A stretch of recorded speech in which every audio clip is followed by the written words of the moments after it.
Sainte Marie, Maman bon Dieu, priez pour nous, Saint Michel, tout bon ange bon priez Dieu, pour nous, Saint Jean-Baptiste et Saint Joseph. priez pour nous, priez pour nous, priez pour nous. Bonjour tout bon frère, bonne sœur, Mauriciennes d'ici et d'ailleurs. Merci de venir rejoindre nous dans le programme Un Saint chaque jour.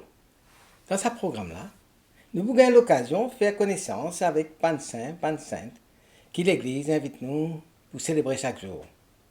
Et aussi nous pouvons demander autres prier pour nous et intercéder pour nos familles. Aujourd'hui, 28 juillet, l'Église invite nous pour célébrer mémoire Saint-Nazaire. Saint-Nazaire, patron ban missionnaire et ban jeune chrétien courageux. Et nous profitons de l'occasion pour saluer ban Nazaire, ban Nazaria. Moi, vite autres, suis un jeune homme, à peu près 20 ans, les yeux brûlants de foi, qui peut marcher vers ce l'amour sans trembler. Il est enchaîné avec un de ses fidèles disciples, celle-ci, et les autres refusent pour régner de la foi dans le Christ malgré la torture. Alors les autres bourreaux jettent d'autres dans la mer pensant qu'une fois qu'ils sont noyés, ban là pour silencieux. Mais le corps est monté, intact, comme si porté par un âme invisible.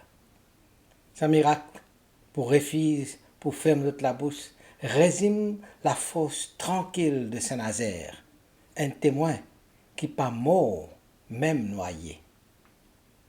Saint-Nazaire est fini vivre au 1er siècle après Jésus-Christ, probablement sous le règne de l'empereur Néron ou Domitien.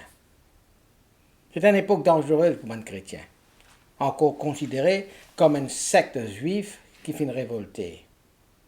Cette persécution bien fréquente, violente, parfois publique. Et de dire que Saint-Nazaire est né à Rome, son papa est un païen et son maman une chrétienne.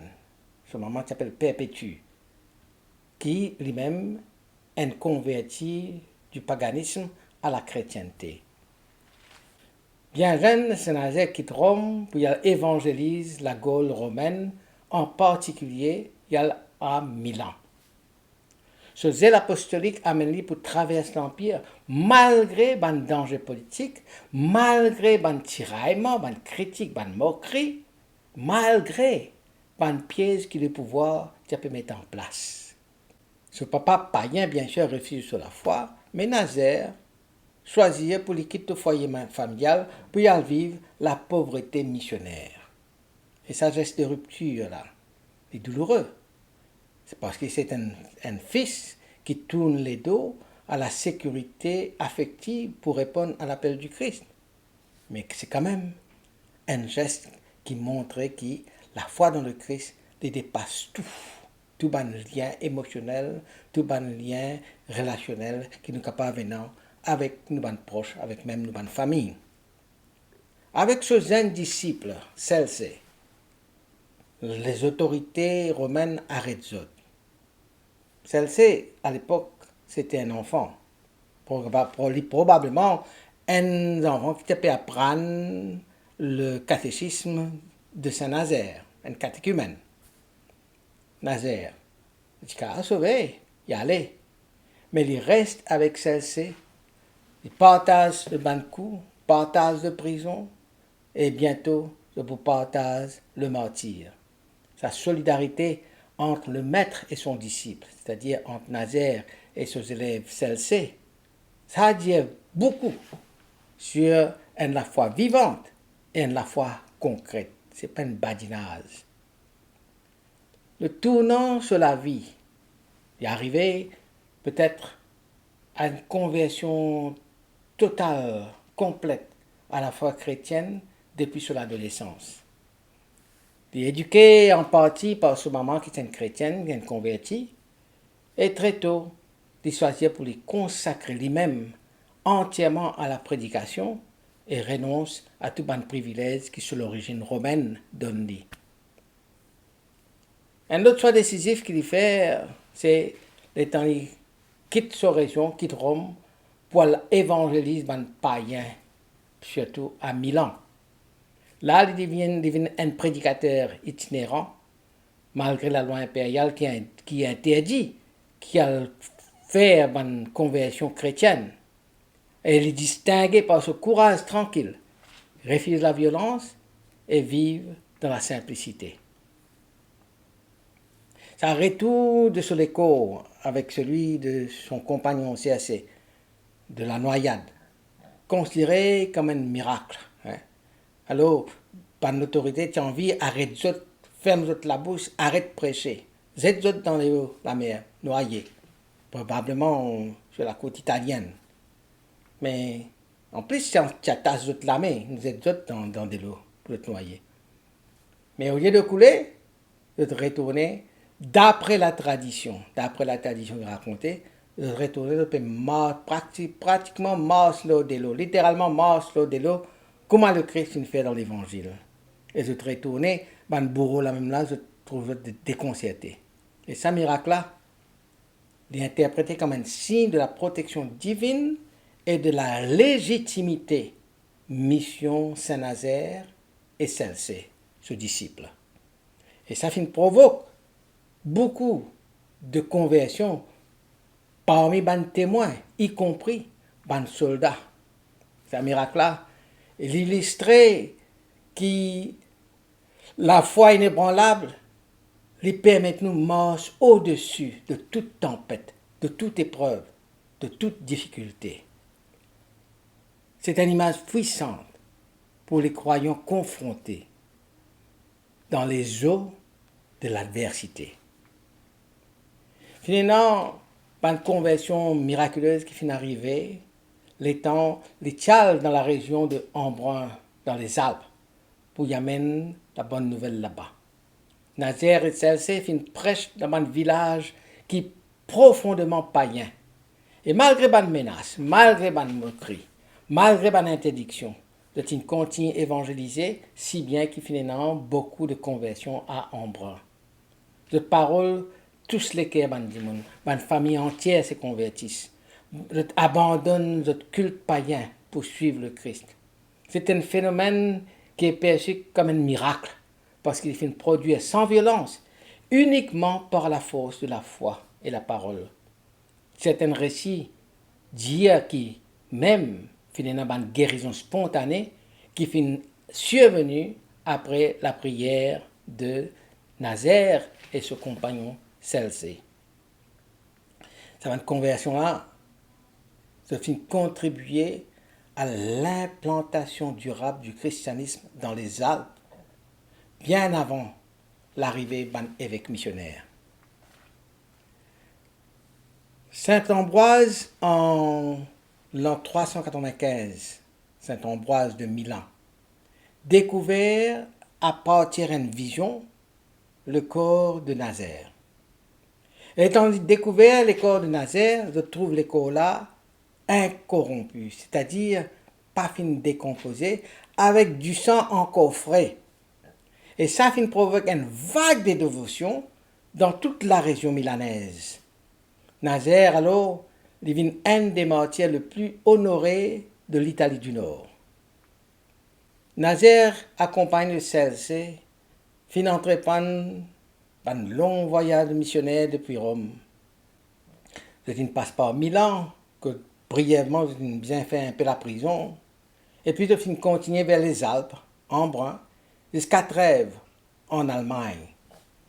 Partout que je fin allé, je fin prêcher, je fin baptiser, je fin encourager une communauté chrétienne pour naître.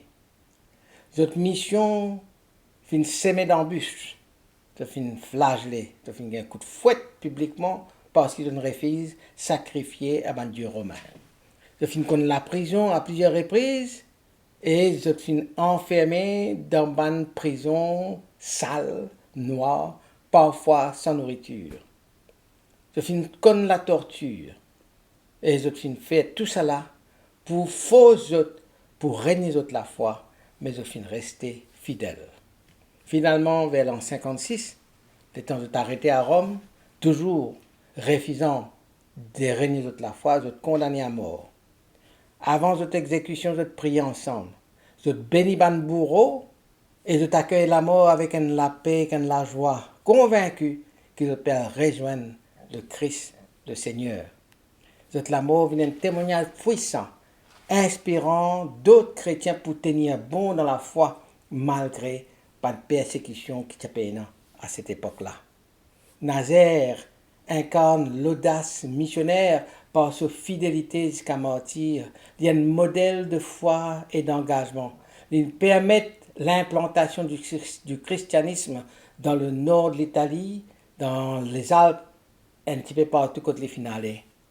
Mais sa choix-là, il une payée avec un prix humain bien élevé.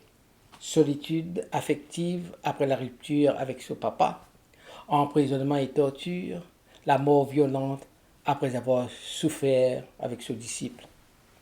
À une époque, quand témoigne nous la foi parfois les mal vus, Nazaire rappelle-nous l'importance d'une foi qui nous prend responsabilité, nous assume la foi-là.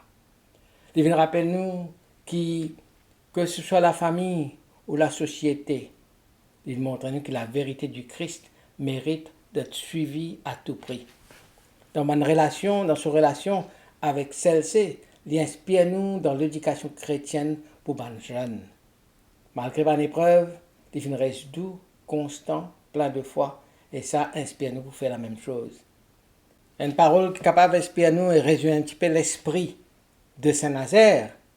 Et quand il dit « Rien n'est plus précieux que de mourir pour celui qui est mort pour tous. » Alors, sa parole-là, nous sommes capables de faire ça, nos propres paroles, et avec ça, l'esprit-là, à nous prier. Saint-Nazaire. Saint-Nazaire, toi qui fais une porte la lumière du Christ, jusque dans les ténèbres de la persécution. Toi qui fais une père, la mer, la scène, la solitude. Inspire-nous courage pour témoigner sans honte de nous la foi. Fais-nous trouver la fidélité dans l'épreuve. Priez pour nous gagner patience face à nos rejets. Priez pour nous gagner la force pour content, même pan qui peut persécuter nous. Accompagne-nous, nous qui sommes encore pèlerins sur la terre là. Guide-nous, ban jeunes, pareil que moi, tu fais une guide celle-ci. Et veille sur tout ban qui peut annoncer aujourd'hui l'évangile.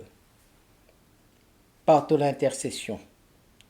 Qui nous la foi reste toujours la foi brûlante, pas tiède, jamais tiède, mais ardente, pareil que moi, tout l'amour pour les chrétienté. Amen. Qui bon Dieu bénisse eux et que tous les bandes proches. Qui sur l'esprit habite toujours dans eux. Qui les protège partout et toujours. Au nom du Père et du Fils et du Saint-Esprit. Amen. À demain. Saint-André et Saint-Matthieu, priez pour nous. Saint-Jean, Saint-Marc et Saint-Luc, Priez pour nous, priez pour nous, priez pour nous. Sainte Marie-Madeleine et Saint-Étienne,